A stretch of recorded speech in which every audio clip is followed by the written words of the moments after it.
pessoal, estamos começando mais um episódio do podcast Estrogênicas. Eu sou a Lau. E eu sou a Leila.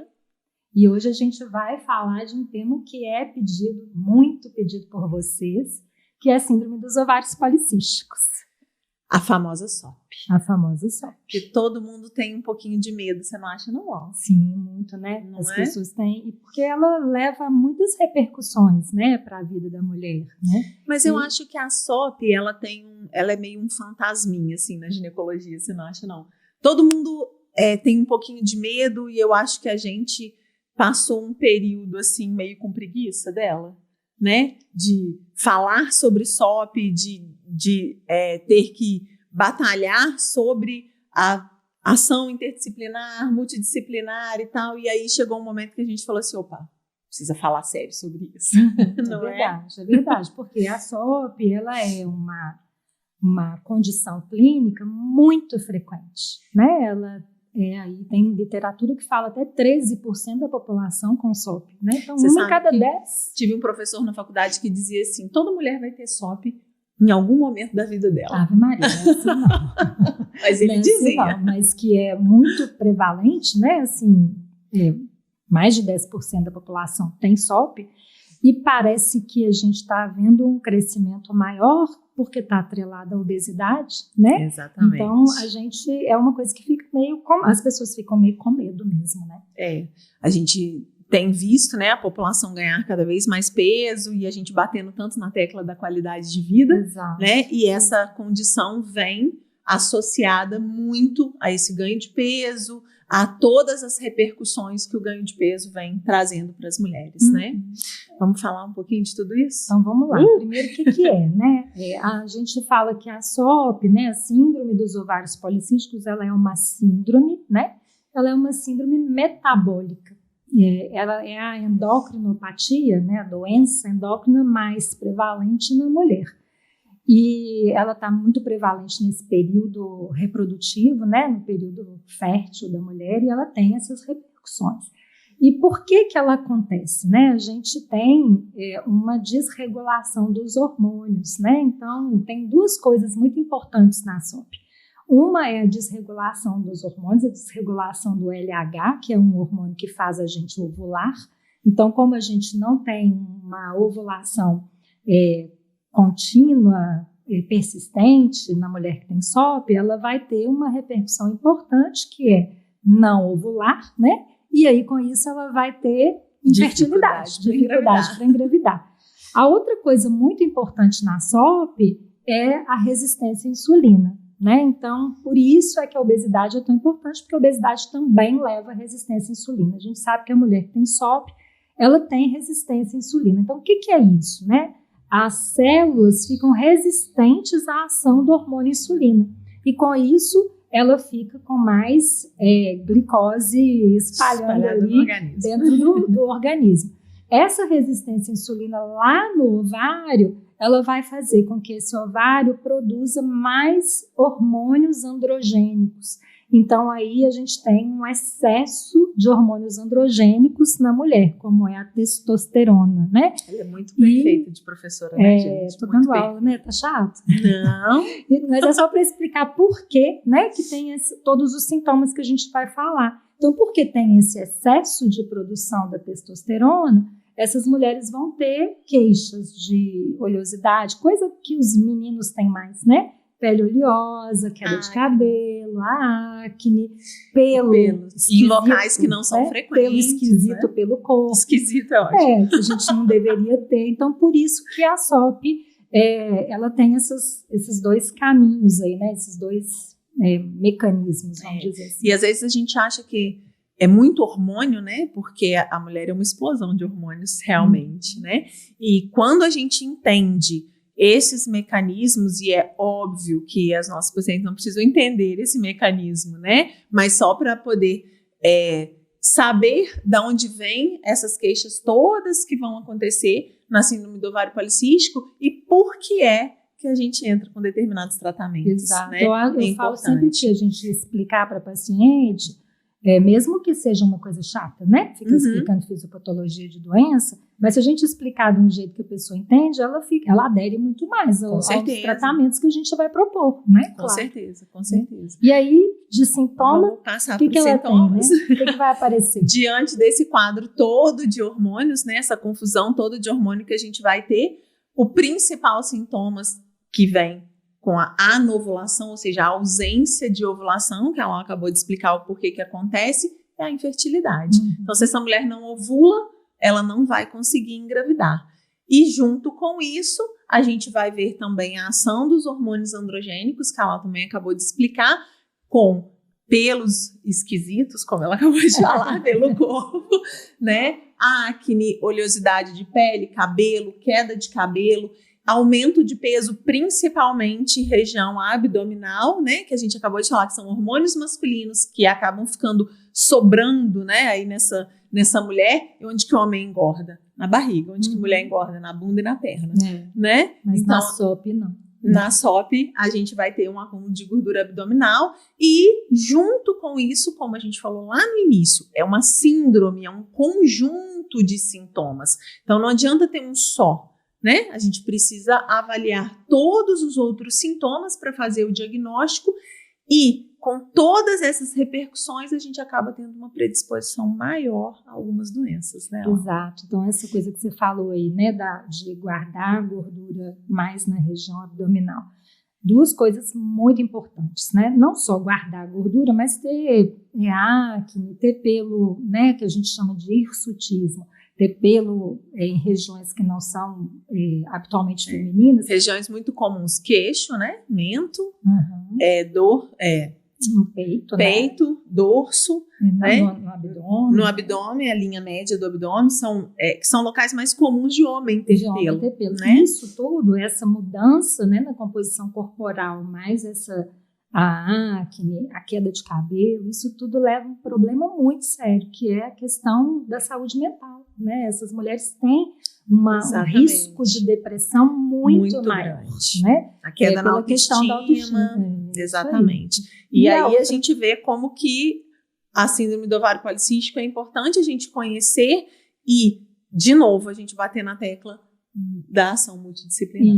Isso. Né? E uma outra coisa muito séria que a gente tem que dar muita atenção é que esse acúmulo de gordura na região central, que a gente chama, leva a um maior risco de doenças cardiovasculares. Então, hoje a paciente é jovem, ela tem um diagnóstico SOP aí com 25, 30 anos, tá tudo certo, né? Mas ela vai ganhar a idade. E com o ganhar da idade, ela vai começar a ter esses riscos, né? Essas alterações cardiovasculares, e isso impacta muito na saúde geral dessa mulher. Então, senhoras, quando a gente fala assim, vamos fazer uma atividade física, vamos cuidar da nossa alimentação, não é brincadeira, né? Ajuda muito. E a gente vai falar mais pra frente nos tratamentos, mas a gente tem uma melhora importantíssima dos sintomas dessas mulheres quando realmente elas aderem a um tratamento multidisciplinar. Exato. Não é? Isso aí. Vamos falar de diagnóstico? Então, vamos falar. O diagnóstico deu uma mudadinha, né? A gente tem um guideline que não é mais novinho, mas ele é novo, né? Quero só fazer uma perguntinha que eu acho muito importante. Porque eu acho que a mulher que chega no consultório, né? Que chega no seu ginecologista, porque hoje elas chegam com diagnóstico, né? Então, ela chega e fala assim, meu exame tem cisto no ovário. E aí eu tenho SOP. Então, não é bem assim mais, né? A gente tem uma recomendação antiga, né? Que a gente tinha, quem tem SOP aí que está ouvindo a gente vai falar, um tal de critérios de Roterdã, que é um negócio bem antigo, mas que são 3 coisas que a gente precisava ter, pelo menos 2, né? Que é a irregularidade menstrual, os sinais clínicos do excesso de androgênio ou sinal laboratorial e os cistos no ovário. Então, se você tivesse 2, fechava diagnóstico. Exato. Hoje, o que mudou, né? Se você tiver irregularidade menstrual e sinal clínico, não precisa fazer ultrassom mais. Quando a gente tem só o sinal clínico, né, de testosterona alta, ou só ultrassom, aí a gente tem que pesquisar pedindo exames, porque pode ser que a pessoa tenha cistos e não seja SOP. Exatamente. E principalmente adolescente. O que mudou muito desse guideline foi adolescente, né? Assim, a gente não deve fazer ultrassom de adolescente porque é comum a moça, no início da vida reprodutiva dela, de quando ela menstrua até mais ou menos 8 a 10 anos depois, ela ter muitos cistos no ovário e não ser SOP. E a gente rotula aquela menina de SOP, ela vai a vida inteira com isso na cabeça. Tem SOP, tem SOP, tem SOP, tem SOP, e na verdade ela não tem SOP. E eu acho que o pior disso tudo é que ela entra no anticoncepcional sem ter um diagnóstico fechado. Não exatamente. É? Então, não adianta só fazer o exame de imagem, né? Aliás, ele é o menos importante, Exato. Né? Como a gente fala sempre, a clínica vai ser soberana. Exato. Né? Então, tem sinal? Então, tem pelo, tem acúmulo de gordura, tem acne, oleosidade de pele, cabelo, a gente começa a conversar.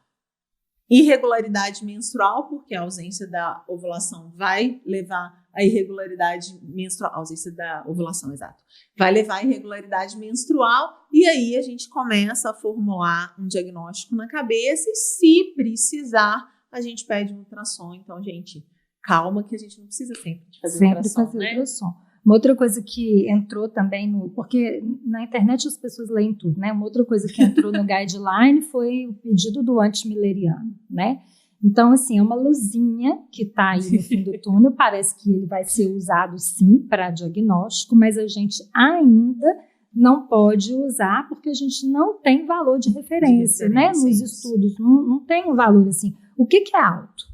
Né? A gente sabe que o antimilleriano ele vai caindo com a idade, então o que é alto para 20 anos, o que é alto para 30 anos, o que é alto para 35, para eu falar que essa mulher para dar diagnóstico de SOP. Mas é uma coisa para a gente ficar atento, porque no futuro ainda eu acho que ele vai ser critério, né? Ainda e não quando a gente tem essa paciente que a gente fez, uma coisa também que eu quero falar, tá? Você sabe, né, da minha luta. Sim. Este é, né? Esse é o seu momento. É meu momento. Essa condição clínica é uma das poucas que a gente tem motivo para poder pedir testosterona na mulher. A gente não tem que pedir testosterona na mulher. Gente, não tem que pedir testosterona. Testosterona na mulher, ela é baixa. Por que a gente não tem que pedir? Porque ela é baixa. E depois porque o exame, a técnica do exame, ela não foi feita para poder conseguir dosar a testosterona tão baixa quanto a gente tem. Então, o exame ele é ruim para nós. Porém, quando a gente tem alguma condição que fale que a testosterona está alta, que eu estou suspeitando que ela está alta, aí sim eu tenho indicação de pedir. E a SOP é uma delas. Exato. Além, né, do exame da testosterona, que é a dosagem do androgênio, eu tenho que pedir algumas coisas para eu poder fazer diagnóstico diferencial de outros motivos que podem levar ao aumento da testosterona. Que a gente pode ter outras condições clínicas que podem confundir, né? Exato. E quando eu fechei o diagnóstico de SOP, aí eu tenho que pensar, se eu estou falando de uma síndrome metabólica, eu tenho que pedir as avaliações metabólicas. Então, eu vou pedir para essa paciente avaliação de glicemia, né, de glicose, colesterol, triglicéridos. Eu tenho que controlar essa paciente, né? Eu tenho que mostrar para ela como que ela está e qual que é o melhor caminho para ela para evitar todas essas doenças que a gente falou lá atrás. Além de a gente avaliar tireoide, cortisol, né? Isso tudo que são hormônios que podem também estar alterados, e às vezes a gente tem uma outra condição clínica, a gente acha que é o ovário policístico e não é, e por isso é tão importante a ação multidisciplinar. Exato. Né, exato. Aí acho que a gente agora pode ir para tratamento. Quer né? tratar? Agora é tratamento. Então vamos aí, tratamento a gente começa assim, não tem jeito de negociar, né? Não pode, senhora. Dieta tem que fazer dieta e atividade física. Não tem jeito. Não tem jeito. A gente, toda vez que a gente fala disso, e eu acho que 90% das condições que a gente fala dentro da ginecologia, a gente vai falar de qualidade de vida, a gente vai falar de dieta e atividade física. Exato. Né? Mas para essa mulher, né, que tem SOP, que tem resistência à insulina, para ela é mais importante ainda. Ela tem que manter um peso abaixo de IMC 25, né? Exatamente. O IMC é o índice de massa corporal. Ela tem que manter. Porque a obesidade aumenta a resistência à insulina. E aí, então, Quanto vai mais piorar aumenta, mais ainda e aí o quadro ela tem dela. mais predisposição à doença cardiovascular, ela tem mais predisposição à síndrome metabólica e por aí vai, e a gente vai cada vez mais complicando. Então, senhora, vai para academia. E né? faz a dieta, né? Aí Faz tem, uma dietinha, assim, não custa. dieta. Tem alguma dieta que é melhor ou pior?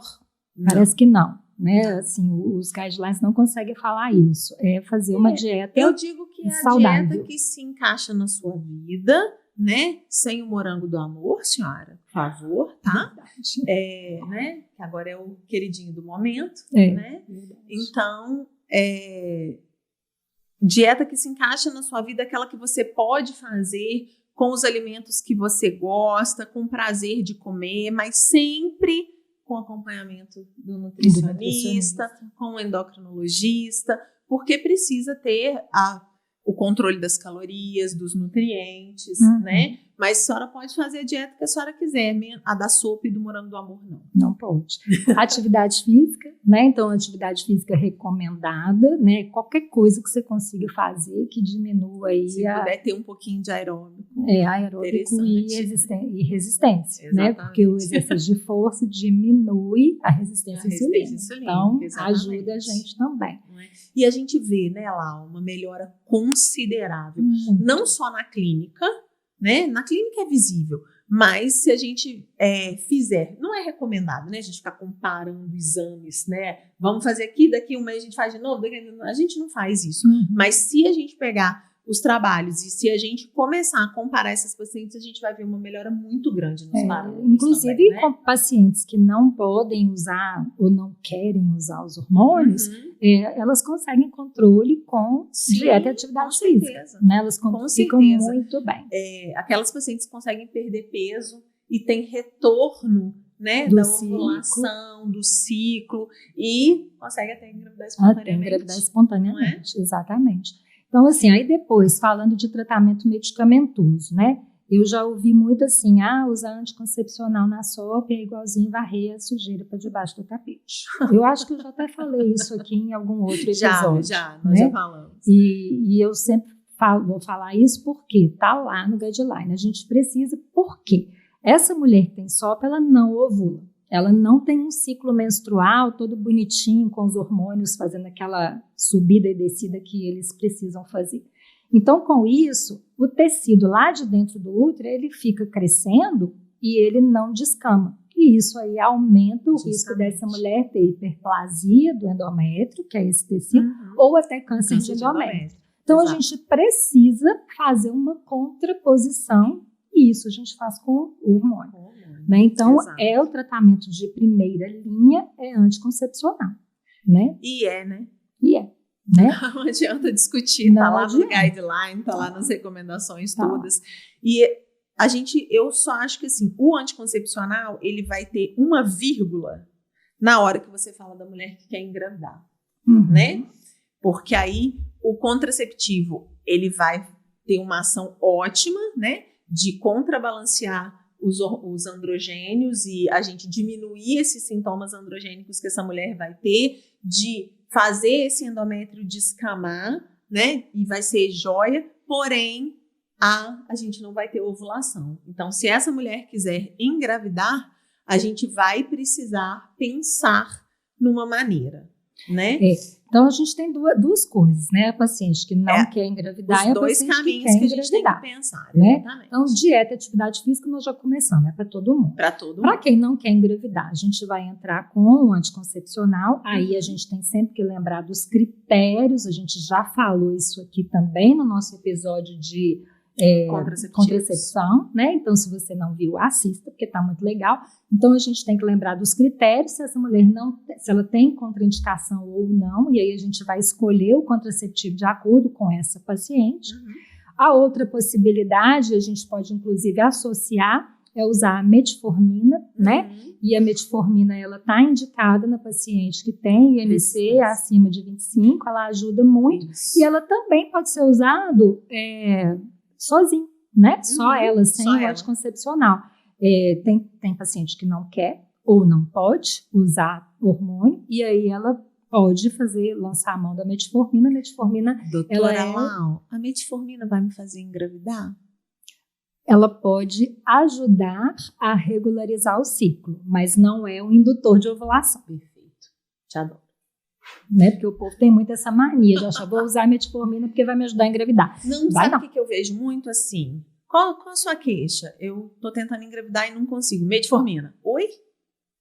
Senhor, senhora, não. Né? Não é assim. A metformina vai melhorar metabolicamente, né, essa paciente. Exatamente. Né? Aí a gente tem todo um contexto.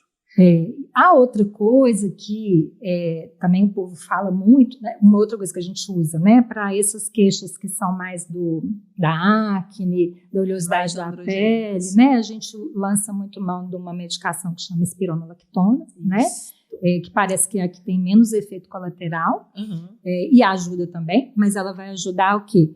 A engravidar? Não. Ela vai ajudar a melhorar essas questões. Os sintomas androgênicos. Os sintomas androgênicos. E a gente pode usar associado também. A gente pode associar esse pessoal todo, dependendo de uma avaliação, né? Exato. Multidisciplinar aí, né? Outra coisa que o pessoal está fazendo muito, Leila, é o tal do inositol, né? Virou assim, é um medicamento que é para tratamento de SOP. Isso. E não é. A gente não tem evidência ainda, né? Para tratamento de SOP ainda não tem evidência científica e tal. Parece que ajuda um pouquinho, né? Tô forçando a barra. Ele parece que ele ajuda, né? No guideline eles colocam lá que ele parece que melhora essa questão metabólica. A questão metabólica, exatamente. Mas ainda não tem evidência científica para tratamento. Suficiente, né? A gente não sabe dose, a gente não sabe qual que é o tipo. Então, essa história de ficar usando inositol para tudo quanto há aí, né? E tem até, né, um negócio lá. Inositol SOP isso aí é aquilo que você gosta de falar, né? Aquela palavrinha que você falo sempre, ela deixa para mim. A gente ainda não tem, mas é uma coisa para a gente ficar atento. Pode ser que no próximo guideline a gente já tenha evidência e aí a gente ótimo, a gente gosta os trabalhos científicos estão acontecendo. A gente gosta muito quando tem evidência, a gente aceita e manda vir. Então, o que a gente disse de ter dois caminhos, aquela mulher que quer engravidar e aquela mulher que não quer engravidar, né? Algumas coisas a gente pode usar em conjunto para as duas, e aquela mulher que quer engravidar, a gente vai ter que lançar mão dos indutores de ovulação, né? Para ela poder ovular e aí sim engravidar. E aí, senhoras, a gente pode usar N indutores de ovulação, não é o caso neste momento, nesse episódio, mas a gente pode usar um monte. A gente tem indutor oral, a gente tem indutor injetável. Todos eles precisam ser prescritos por um médico especialista, precisa acompanhar, a gente não pode dar indutor de ovulação e falar, vai para casa namorar. Ou a paciente resolver por conta própria comprar o indutor e usar, porque isso é uma coisa que a gente vê, né? Eu usei... A minha vizinha engravidou. Eu usei X durante tantos meses. Não, gente, não funciona assim. Inclusive tem risco, né? Sim, essa paciente ela pode fazer um recrutamento folicular ali grande e ter uma ovulação 3, 4 folículos e engravidar de gestações múltiplas que vem com um monte de risco. Então, é uma coisa que tem que ter um acompanhamento. Sim, né? Então, precisa ser acompanhado, precisa fazer ultrassom, né? Por quê? Pode ter isso tudo, de ter muito recrutamento folicular e muito folículo, né, para romper e ovular, como pode não fazer efeito. Não fazer efeito. Né? E aí, tá comprando remédio, tomando à toa. Comprando né? à toa. Então, se colocando em risco, como né? Toda medicação tem que ser prescrita e tem que ser acompanhada. Um outro medicamento que o guideline coloca, né, que ele fala, que a gente já falou aqui também, que é com relação ao tratamento da obesidade, né? Então, eles falam muito lá que se a paciente ela tem os critérios, deve ser utilizado principalmente essas medicações novas, né? Não tem muito estudo ainda com as mais novas, como semaglutida, mas com liraglutida tem, né? E com o orlistat também tem, né? Então a gente deve lançar a mão sim para poder diminuir a resistência à insulina. Né? Eu acho que tudo que pode ajudar essa mulher a voltar, né, a perder peso e voltar à sua condição de estar ciclando e ovulando, principalmente se ela quer engravidar, eu acho que, né, vale a pena, desde que a gente siga os critérios, que a gente tenha evidência científica e, gente, ação multidisciplinar, a gente não pode esquecer nunca disso, né? Um endocrinologista, educador físico, nutricionista, ginecologista, o psicólogo, psiquiatra, né, com saúde mental, tudo isso é importante, então a gente não faz nada sozinho. E lembrar, né, assim, que a SOP, ela não tem cura, né? É uma condição crônica. Exatamente. Que a gente vai controlar, né? E dá para controlar e ficar bem demais, né? Com certeza, com certeza. Com os cuidados adequados. É claro que a pessoa tem que fazer a parte dela, não adianta, né? Chegar não no é milagre, né? A pessoa chega com sobrepeso, não muda a alimentação, não faz atividade física e quer resolver só usando uma pílula. Não vai ter jeito, não vai resolver, né? Agora, uma coisa que também as pessoas têm muita dúvida, né? Quando eu chego lá com uma queixa androgênica, né? Só usar espironolactona vai resolver, assim, vai melhorar, eu vou deixar de ter pelo? Provavelmente não. Não, né? Aquele pelo que ele já virou, o pelo no lugar esquisito, que já está lá, ele só vai ser eliminado se a gente fizer alguma coisa para eliminar. O que esses medicamentos fazem é melhorar o metabolismo de maneira que não apareçam novos pelos. Exatamente. Mas aqueles que estão lá, eles têm que ser destruídos. E aí vem os lasers, né? Toda essa coisa nova da dermatologia. Dermatologia, né? Para fazer. Mas tem jeito e fica bem bom, né? Fica bem bom. Fica uma maravilha. Gente, incluímos até o dermatologista em ação multidisciplinar. O negócio né? Eu acho que, assim, a SOP é uma condição importante. A gente tem que parar de ter medo de falar sobre ela, né? Acho que parar de ter medo e preguiça de falar sobre a SOP. Muitas mulheres negligenciam essa condição, né? E acabam passando aí e sofrendo as consequências da SOP lá na frente, tendo uma doença cardiovascular, diabetes, tudo porque negligenciaram uma síndrome de ovário policístico lá atrás. Então, acho que tem que cuidar, lembrar que é uma condição que não tem cura, que a gente precisa controlar e que esse controle é feito com ação multidisciplinar. A gente não pode esquecer disso nunca. É isso aí. E a gente tem umas perguntinhas, né, que chegaram para a gente, e aí acho que é legal, né, da gente falar. Se a SOP, ela engorda, ou se o ganho de peso que piora a SOP. Quem veio primeiro, o ovo ou a galinha? É exatamente essa a pergunta, né? E é isso, a gente não sabe. É isso, assim, muita paciente vai ter o ganho de peso, vai propiciar que apareça toda aquela história que eu falei lá atrás, hormonal, né? Hormonal, aquele descontrole hormonal, e também a paciente que tem SOP, se ela não se cuida, ela tem uma chance maior de ganhar peso. Né? Eu acho que como a gente falou mais cedo, é um ganho de peso diferente, né? É diferente da obesidade pura, né? Porque na SOP a gente tem aquele ganho de peso muito central, né? Aumento de abdômen mesmo, aquela moça que chega barrigudinha e fala, não perco minha pochete, entendeu? Então é uma situação mais peculiar, assim, a questão do ganho de peso na SOP. Mas não tem como, às vezes, a gente não consegue distinguir se é uma coisa, se é outra, se é... E lembrando, né, que assim, nem toda paciente que tem SOP vai ser essa paciente que tem que é gordinha. Exatamente. Tem também Exatamente. Às vezes ela tem obesidade e não tem ovário policístico. Exato. Né? E também é o contrário. Às vezes ela é bem magra e tem a síndrome. Então, né, porque é o fenótipo que vai ter a síndrome. Então, assim, a maioria vai cursar desse jeito que a gente está falando aqui. Isso. Mas algumas não. A gente pode ter paciente magra com resistência insulínica. Exato. Exato. Outra perguntinha, dá para engravidar? A gente acabou de falar, né? Que legal. Nós falamos. Porque o povo tem muito isso, falar assim, eu tenho SOP, então não preciso fazer nada, não. Né? Não preciso fazer nada, não. Aí vem um presentinho. Vem a criança. Às vezes vem duas, né? E por que acontece isso? Porque de vez em quando essa mulher ovula espontaneamente, não quer dizer que ela é no ovulatório assim. Essa desregulação do LH, né? Porque a hora que a gente faz o pico para ovular, Às vezes esse pico, ele demora para acontecer, né? Demora alguns meses para acontecer, mas às vezes ele vai acontecer, acontece, né? E aí fala, opa, oi, chegou. Sabe que eu tive uma paciente, tem umas 3 semanas mais ou menos, que ela falou comigo assim, eu tô precisando fazer um preventivo, encontrou assim na rua. Precisando fazer um preventivo. Eu falei, vai lá, faz um preventivo. Ela, não, menina, mas sabe o que acontece? A minha menstruação, ela é toda doida, assim. E aí eu tenho que fazer um teste de farmácia. Todo mês eu faço um teste de farmácia. Eu dei uma olhada para ela assim e falei, senhora, faz um teste de sangue, né? Ela, não, eu faço um teste de farmácia, mês dá negativo, eu vou lá e colho o preventivo. Eu falei, tá bom. Dia seguinte, ela mandou uma mensagem. Acho que eu comprei um teste vencido. Eu falei, oi? Ela mandou uma foto do teste assim, positivo. Eu falei, então, olha só, falso positivo eu nunca vi no teste de farmácia. Mas você pode colher um beta-HCG pra gente saber se é verdade.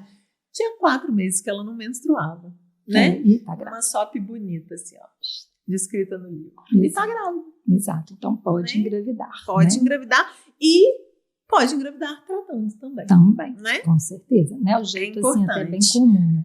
Agora que tem que cortar carboidrato, glúten, então, farinha. Não, né? Essa história, né? Agora virou isso, todo mundo tem que cortar glúten, gente, que todo mundo, inferno, né? Não é assim, Não é? né?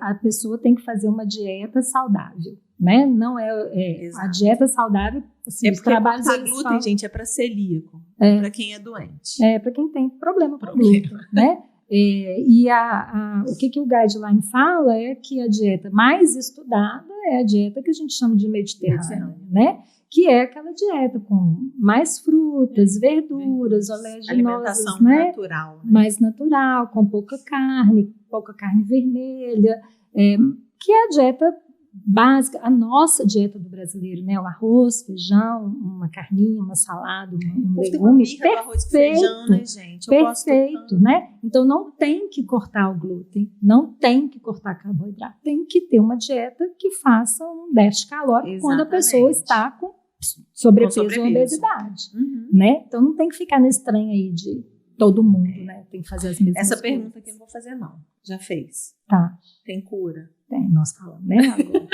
Muito bem. Também falamos, né? Essa outra aqui que chegou para a gente dos cistos, né? Toda mulher que tem cisto no ovário tem SOP, não, né? Às vezes ela ela pode ter cisto e não ser SOP, ou ela pode ser uma adolescente cheia de cisto e nós não vamos rotular ela como SOP, né?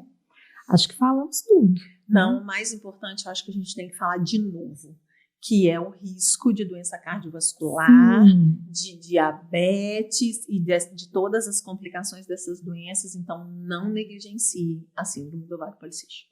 Leva a sério, né? Levar a sério, tratar direitinho, porque tem jeito de tratar, de ficar bem e de diminuir risco futuro. Né? Perfeito. Falam tudo? Com certeza. Beleza. Então é isso, gente. Esse foi então o episódio de Síndrome dos Ovários Policísticos. Se você gostou, curte, compartilha esse episódio. Principalmente com aquela sua amiga que está em dúvida, né? A gente continua no YouTube, nas redes sociais e em todas as plataformas de áudio. Tchau, tchau. Até a próxima. Até o próximo.